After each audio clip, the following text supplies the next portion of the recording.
Are you looking for a new beach to explore this summer? Well, there's a reason so many people flock to Point Beach in Two Rivers. It's big and it's really beautiful. Here's more from my visit there last week.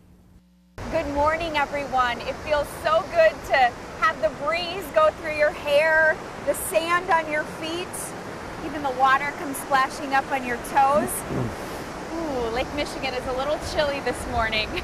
I'd like to introduce you to Guy Wiltman. He is the superintendent out here at Point Beach State Forest in Two Rivers. Good morning to you. Good morning. Why don't you tell people a little bit about this beach for those who've never been here?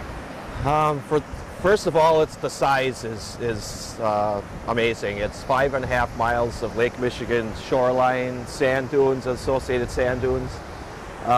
We've got about 250 parking stalls. If we filled all those parking stalls, which we did 4th of July, you look down on the beach and it doesn't look like there's that many people down here because you got so much room to roam and enjoy the beach.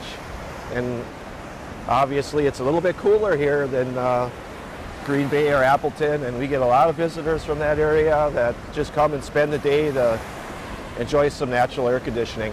Well, yeah, it's nice and cool, but you know what? This is really one of the more beautiful beaches I've seen, you know, kind of in our area. Talk a little bit about the landscape of this.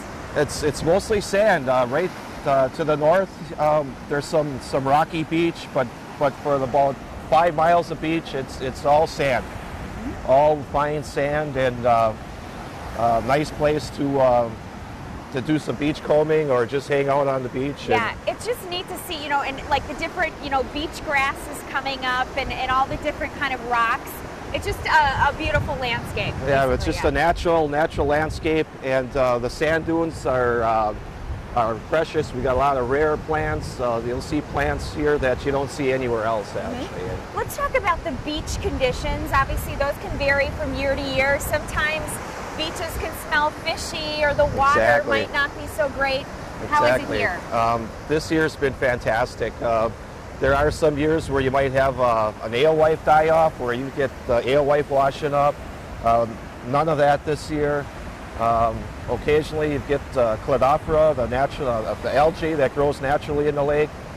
We're seeing more and more of that every year. For whatever reason this year, we're not seeing it. The lake is rough today, but when it calms down, it's just been crystal clear for most of the summer. So. Yeah, and boy, with all these hot days we've been having, the cool air sure is nice. Right. Thanks so much, Guy.